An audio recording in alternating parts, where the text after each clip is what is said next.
Welcome back. Yes, welcome back to another video of Gun Trails. I'm Jimmy, as always.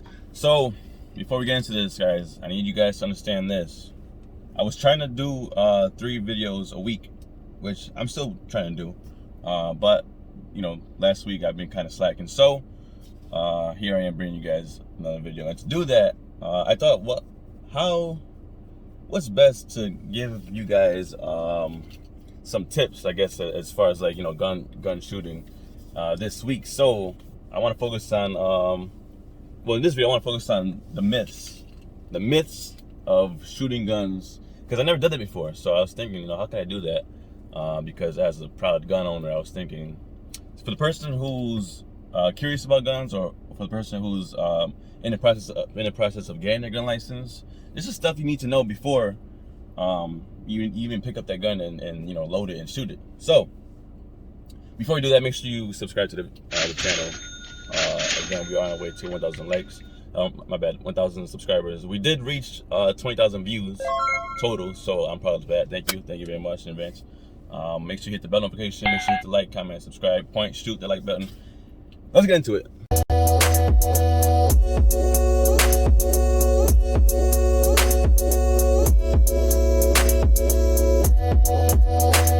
Alright, so the 5 shooting myths we need to go over. This is not by category. This is not by worst to least, or least to whatever, least to greatest. This is just random, but 5. So the first one I gotta say is this. This is probably I think this is number 1.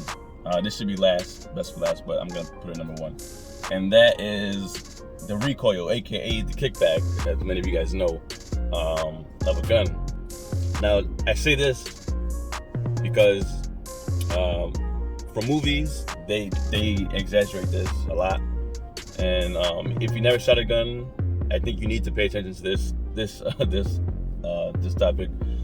So gun recoil, we call it, and kickback, as many of you guys call it. It's not as it seems. It's not when you shoot a gun. It's not like, you know, it's dramatized in movies, right, and TV shows and all that stuff. To be honest, guys, it depends on what, obviously it depends on what gun you have. But as far as like a pistol, a standard pistol, obviously, you know, the higher caliber you go, the recoil is you know, is greater. But even for a 45, right, which is probably the highest pistol caliber you can get, as far as a handgun, right, not a revolver, a handgun, it's the recoil is not, it's not that crazy. It's not like when you shoot it and your wrist is dislocated, right, from your arm, from your hand. It's not like that. Obviously, it's how you control the gun. It's how you grip it.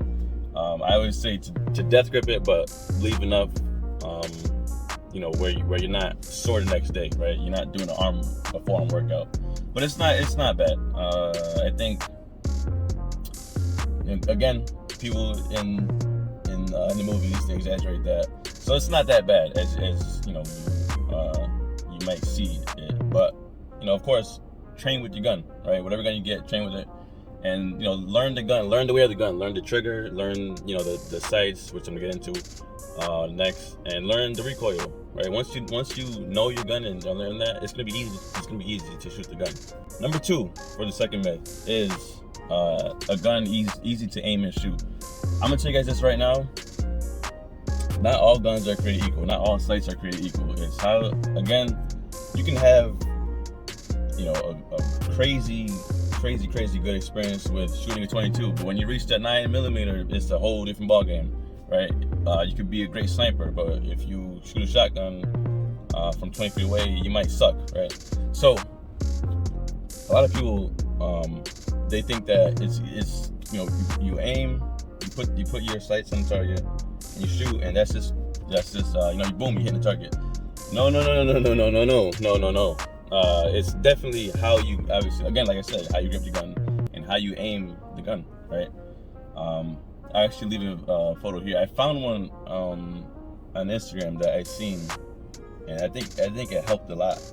And basically, is when you're gripping the gun, and it's how your wrist is, honestly, and obviously how your sights are, right? How your sights are as far as aiming the gun. And then again, that recoil, you know, once you expect after the trigger pull, a lot of people, even me, you might get intimidated by the first shot, the second shot, and then as your shots go on, you start to get more comfortable. But the first shot, you're already predicting the recoil, so before you pull the trigger, you're pointing the gun down, right? And that's you can miss a target like that. So, is the gun easy to aim and shoot? No. Is it easy to practice? Yes, if you do it consistently, right? And if you know your gun. So, 9 times out of 10, for the people who think that it's easy to shoot a gun, it's not.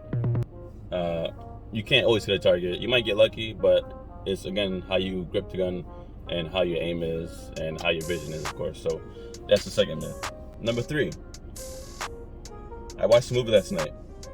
I forgot what it was.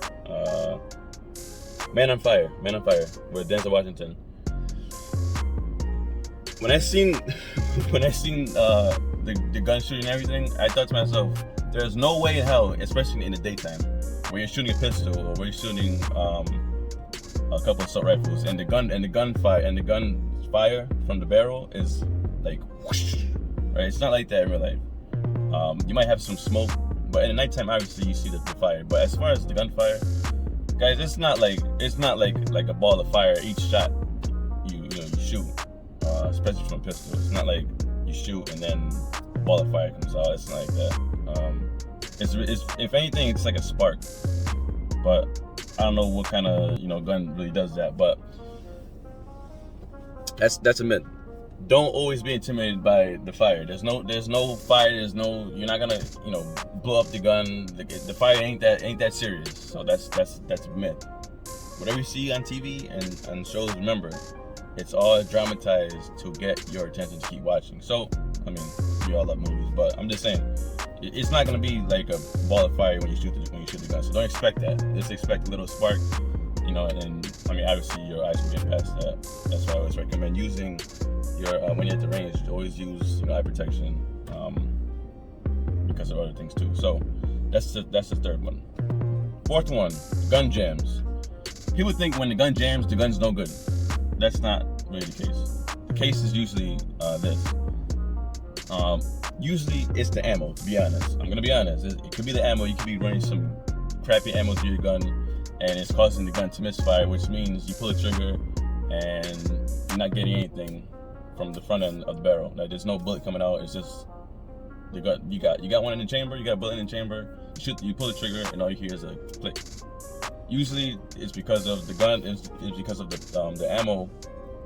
It's not catching a spark. Maybe because it's bad ammo, to be honest, or it's because it doesn't have enough.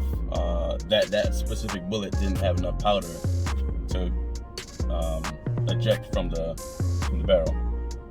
Or if you change the ammo and you keep running different ammo through the same gun, maybe it's the gun. Maybe the firing pin isn't strong enough, or maybe you did something to the gun and that's causing you to have your gun jams. And another thing with gun jams is this: when you shoot, and a lot of times you will see the bullet, right? You will see the bullet where the shells eject, right? That little hole. I'll actually show you guys right now. In my Taurus G3C that I have. All right, so right here, right? So the bullet comes out of here, right? In slow motion, this frame right here, right? The gun frame right here will go back when the bullet goes that way. The shell usually comes out of here. It goes whoop, somewhere, wherever else. Usually the bullet gets stuck right here, right? And you see that. So that doesn't mean that the gun is bad. It just means that the slide wasn't fast enough to not let the bullet stay stuck in there, if that makes sense. And to be honest, people think that that's a gun jam. It's not a gun jam. That's a myth. That does not mean the gun is jammed.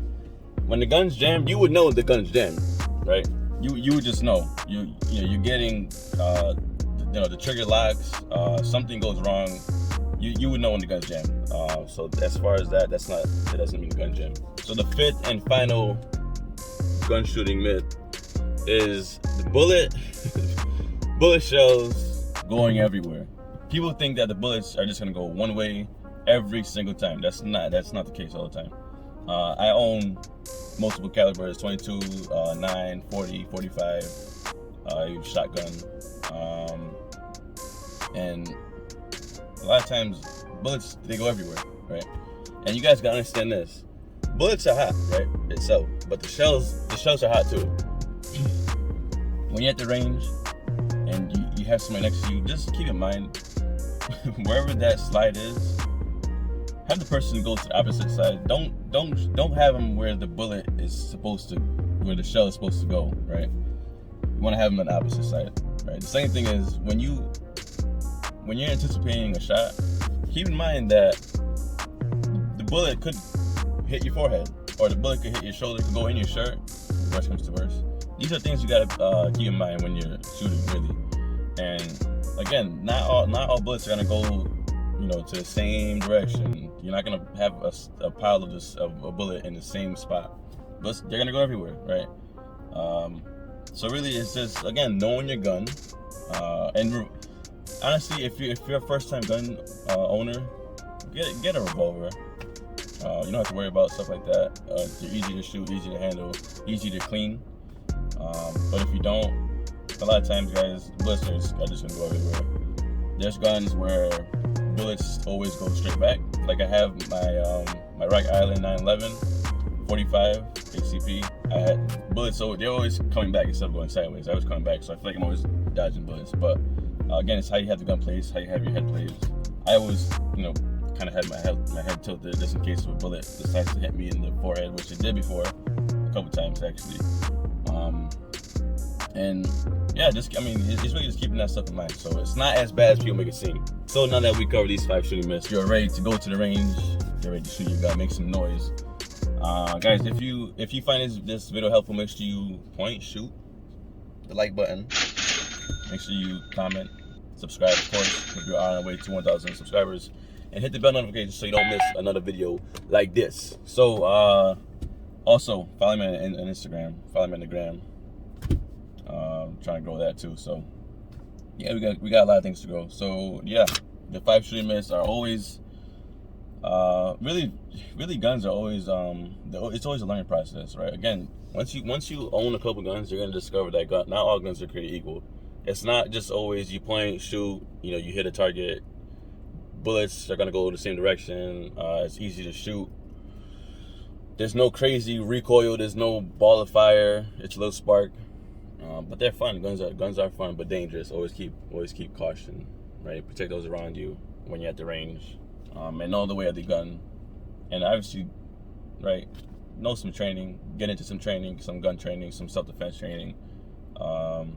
Actually, they do self-defense training at. If you're a member of the USCCA, they give you videos. They give you real case scenarios. Even YouTube. You can go on YouTube. I like Carry Trainer. He does good training videos. It's really just like immersing yourself in those training videos, just so because awareness is gonna be your best friend when you have that iron in your hip. So that concludes this video. Appreciate you guys. Keep subscribing, keep leaving those thumbs up, keep commenting. Even if it's hate comment, it's all good because it helps me grow my videos. All right. So anyways, this is Guns Trails. I'm Jimmy signing out. Peace.